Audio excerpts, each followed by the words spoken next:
बेटी अपने मायके में राजकुमारी होती है, बहू ससुराल में नए रिश्तों को अपनाने की कोशिश करती है और सास अपने जीवन के अनुभवों से भरी होती है। यह कहानी 3 पीढ़ियों की भावात्मक यात्रा को दर्शाती है, जिसमें प्रेम, संघर्ष, समझौते और अपनापन शामिल है। तो दोस्तों, बिना समय गंवाए चलो कहानी को शुरू करते हैं। गांव के शांत माहौल में पली बड़ी सिया एक चंचल और संस्कारी लड़की थी। उसके पिता स्कूल के प्रिंसिपल थे और माँ एक गृहिणी थी। सिया अपने माता पिता की आंखों का तारा थी। पढ़ाई में अव्वल, संस्कारों से परिपूर्ण और हंसमुख स्वभाव की सिया के लिए उसका घर ही उसकी दुनिया थी। समय बीतता गया और जब सिया ने कॉलेज पूरा किया तो उसके माता पिता ने उसके लिए एक अच्छे परिवार में रिश्ता तय कर दिया। राज, जो शहर में एक बड़ी कंपनी में इंजीनियर था, सिया के लिए एक उपयुक्त वर था। शादी तय होते ही सिया के मन में कई भावनाएं उमड़ने लगी। मायका छूटने का दर्द, नए जीवन की उत्सुकता और एक अजनबी परिवार में खुद को ढालने की चिंता। शादी धूमधाम से हुई और सिया अपने ससुराल आ गई। वहां उसकी सास सुनीता देवी ने उसका स्वागत किया। सुनीता एक सख्त स्वभाव की, अनुशासन प्रिय महिला थी, जो परंपराओं का पालन करने में विश्वास रखती थी।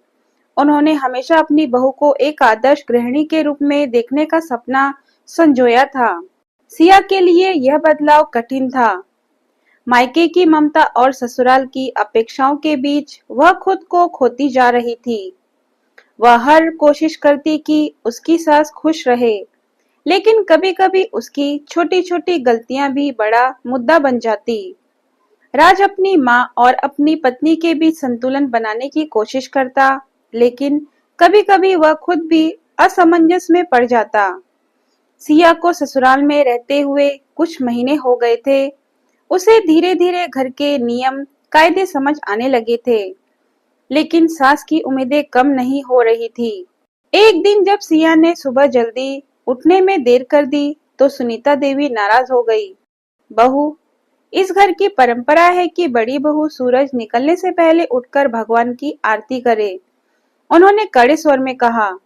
सिया ने कोई बहस नहीं की। उसने धीरे धीरे इन परंपराओं को अपनाने की कोशिश की, मगर उसके मन में एक सवाल हमेशा रहता, क्या वह सिर्फ बहू है, बेटी नहीं? समय बीतता गया और सिया ने अपनी जिम्मेदारियों को पूरी निष्ठा से निभाना शुरू किया। धीरे धीरे सुनीता देवी को भी एहसास होने लगा कि उनकी बहू में कोई कमी नहीं है, बस उसे समय देने की जरूरत थी। लेकिन यह एहसास होते होते काफी समय लग गया था और इस बीच सिया कई बार अपने मायके जाने के लिए तरस चुकी थी।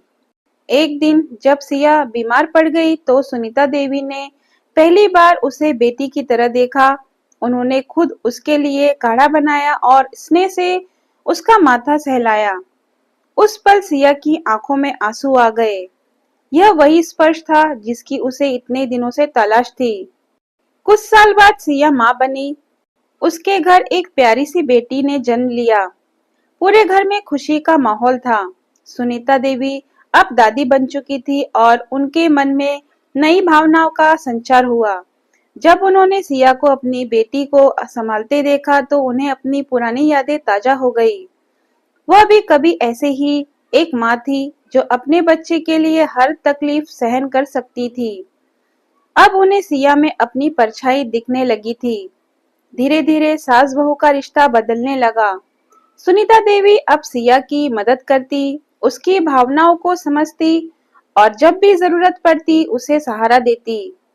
एक दिन जब सिया अपनी बेटी को गोद में लेकर लोरी सुना रही थी, सुनीता देवी ने प्यार से कहा, सिया, मैंने तुम्हें बहू माना था, लेकिन तुम तो मेरी बेटी ही हो।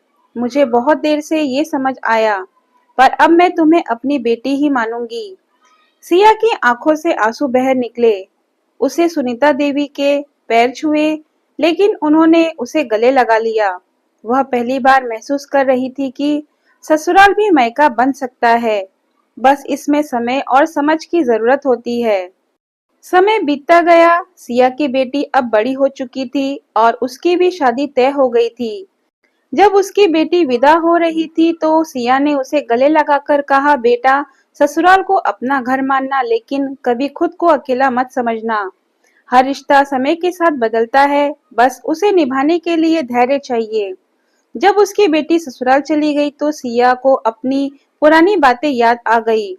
अब वह खुद एक सास बन चुकी थी। उसने फैसला किया कि वह अपनी बहू को वही अपनापन देगी जिसकी तलाश उसे खुद अपने ससुराल में थी।